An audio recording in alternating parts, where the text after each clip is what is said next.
السلام علیکم ناظرین، میرے اس چینل پر روز صحیح بخاری کی حدیث بیان کی جاتی ہے۔ آج کا موضوع حیض کا بیان۔ حیض کے بیان کا باب نمبر 1، 2، 3، 4، 5 اور 6، حدیث نمبر 203، 204، 205، 206، 207، 208، 209، 210 بیان کی جائے گی، جس میں بتایا جائے گا اس کے مسائل کے متعلق جبکہ عورت حائضہ ہو۔ حائضہ عورت کا اپنے شوہر کے سر کو دھونا اور کنگھی کرنا، خاوند کا اپنی بیوی کی گود میں سر رکھ کر اس حال میں کہ وہ حائضہ ہو قرآن کی تلاوت کرنا۔ جو کوئی حیض کو نفاس کہہ دے، حائضہ عورت سے اختلاط کرنا درست ہے۔ حائضہ عورت کا فرض روزے چھوڑ دینا۔ ان بابز کی پوری حدیثیں سننے کے لیے میرے چینل سے جڑے رہیے، ویڈیو کو اینڈ تک لازمی دیکھیں۔ صلو علی الحبیب صلی اللہ تعالی علیہ وآلہ وسلم۔ بسم اللہ الرحمن الرحیم۔ حیض کا بیان۔ باب نمبر 1، حدیث نمبر 203، حیض کے مسائل کے متعلق جبکہ عورت حائضہ ہو۔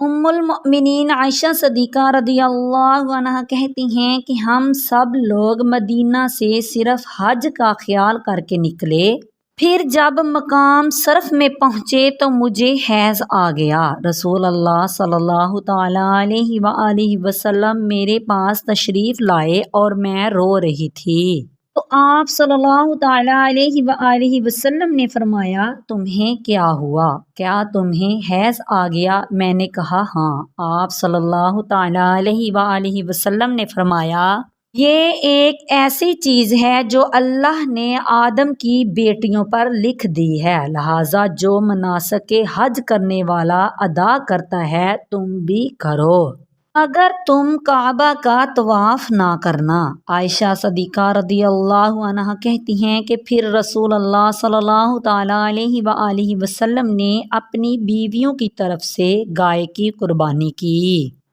باب نمبر 2، حدیث نمبر 204، حائضہ عورت کا اپنے شوہر کے سر کو دھونا اور کنگھی کرنا۔ ام المؤمنین عائشہ صدیقہ رضی اللہ عنہا کہتی ہیں کہ میں بحالت حیض رسول اللہ صلی اللہ تعالی علیہ وآلہ وسلم کے سر میں کنگھی کر دیا کرتی تھی۔ اسی باب کی دوسری حدیث، حدیث نمبر 205، ایک روایت میں ہے کہ آپ صلی اللہ تعالی علیہ وآلہ وسلم مسجد میں معتکف ہوتے اور اپنا سر مبارک ام المؤمنین عائشہ صدیقہ رضی اللہ عنہا کے حجرہ میں کر دیتے، اور وہ بحالت حیض اپنے حجرہ میں رہتے ہوئے رسول اللہ صلی اللہ تعالی علیہ وآلہ وسلم کے سر مبارک میں کنگھی کر دیا کرتی تھی۔ باب نمبر 3، حدیث نمبر 206، خاوند کا اپنی بیوی کی گود میں سر رکھ کر اس حال میں کہ وہ حائضہ ہو قرآن کی تلاوت کرنا۔ ام المؤمنین عائشہ صدیقہ رضی اللہ عنہا کہتی ہیں کہ نبی کریم صلی اللہ تعالی علیہ وآلہ وسلم میری گود میں سر رکھ کر تکیہ لگا لیتے تھے حالانکہ میں حائضہ ہوتی تھی، پھر آپ صلی اللہ تعالی علیہ وآلہ وسلم قرآن مجید کی تلاوت فرماتے تھے۔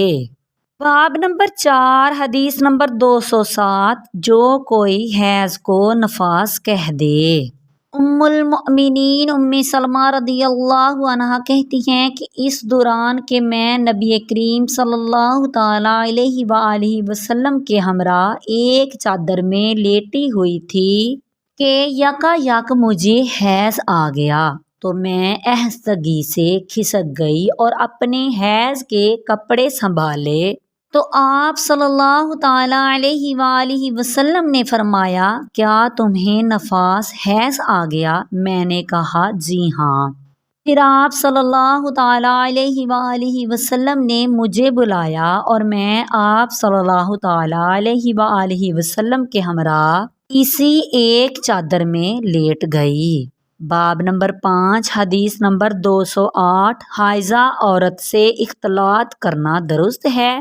ام المؤمنین عائشہ صدیقہ رضی اللہ عنہا کہتی ہیں کہ میں اور نبی کریم صلی اللہ تعالیٰ علیہ وآلہ وسلم ایک ظرف سے غسل کرتے تھے اور ہم دونوں جنبی ہوتے تھے، اور حالت حیض میں مجھے آپ صلی اللہ تعالیٰ علیہ وآلہ وسلم حکم دیتے تھے تو میں ازار پہن باندھ لیتی تھی، پھر آپ مجھ سے اختلاط کرتے تھے، یعنی صرف جسم سے جسم ملا لیتے لیکن مجامعت نہیں فرماتے تھے، اور آپ صلی اللہ تعالیٰ علیہ وآلہ وسلم بحالت اعتکاف اپنا سر میری طرف نکال دیتے تھے اور میں اس کو دھو دیتی تھی، حالانکہ میں حائضہ ہوتی تھی۔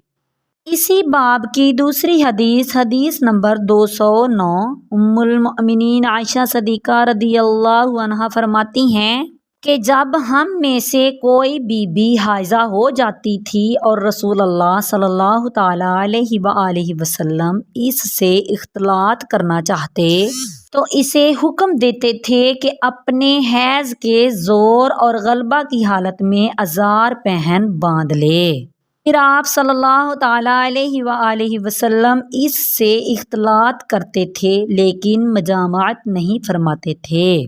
ام المؤمنین عائشہ صدیقہ رضی اللہ عنہا نے کہا کہ تم میں سے اپنی شہوت پر کون اس قدر قابو رکھ سکتا ہے؟ اس قدر نبی کریم صلی اللہ تعالیٰ علیہ وآلہ وسلم اپنی خواہش پر قابو رکھتے تھے۔ باب نمبر 6، حدیث نمبر 210، حائضہ عورت کا فرض روزے چھوڑ دینا۔ سیدنا ابو سعید خدری رضی اللہ عنہ کہتی ہیں کہ رسول اللہ صلی اللہ تعالیٰ علیہ وآلہ وسلم عید الاضحیٰ یا عید الفطر کے دن نکلے اور عید گاہ میں عورتوں کی جماعت پر گزرے تو آپ صلی اللہ تعالیٰ علیہ وآلہ وسلم نے فرمایا، اے عورتوں صدقہ دیا کرو، اس لیے کہ میں نے تمہیں معراج میں زیادہ دوزخ میں دیکھا ہے۔ وہ بولی کہ یا رسول اللہ صلی اللہ تعالیٰ علیہ وآلہ وسلم یہ کیوں؟ آپ صلی اللہ تعالیٰ علیہ وآلہ وسلم نے فرمایا، تم لعن طعن کثرت سے کرتی ہو اور شوہر کی ناشکری کرتی ہو، اور میں نے تم سے زیادہ کسی کو باوجود عقل اور دین میں ناقص ہونے کے پختہ رائے مرد کی عقل کا اڑا لے جانے والا نہیں دیکھا۔ عورتوں نے کہا کہ یا رسول اللہ صلی اللہ تعالیٰ علیہ وآلہ وسلم، ہمارے دین میں اور ہماری عقل میں کیا نقصان کمی ہے؟ آپ صلی اللہ تعالیٰ علیہ وآلہ وسلم نے فرمایا، عورت کی گواہی شرعاً مرد کی گواہی کے نصف برابر نہیں ہے۔ انہوں نے کہا ہاں ہے۔ آپ صلی اللہ تعالیٰ علیہ وآلہ وسلم نے فرمایا، یہی اس کی عقل کا نقصان ہے۔ کیا ایسا نہیں ہے کہ جب عورت حائضہ ہوتی ہے نہ نماز پڑھتی ہے اور نہ روزہ رکھتی ہے؟ انہوں نے کہا ہاں۔ آپ صلی اللہ تعالیٰ علیہ وآلہ وسلم نے فرمایا، پس یہی اس کے دین کا نقصان ہے۔ اور میری آنے والی ویڈیو میں حیض کے بیان کا باب نمبر 7، 8، 9، 10 اور 11، حدیث نمبر 211، 212، 213، 214 اور 215 بیان کی جائے گی، جس میں بتایا جائے گا استحاضہ والی عورت کا اعتکاف کرنا، عورت کو اپنے غسل حیض کے وقت خوشبو لگانا درست ہے، عورت کا اپنے بدن کو ملنا جب کہ وہ حیض سے پاک ہو جائے، عورت کا اپنے غسل حیض کے وقت کنگھی کرنا ثابت ہے، غسل حیض کے وقت عورت کو اپنے بالوں کو کھول دینا۔ ان بابز کی پوری حدیثیں سننے کے لیے میرے چینل کو سبسکرائب کریں، ویڈیو اچھی لگی تو لائک کریں۔ شکریہ۔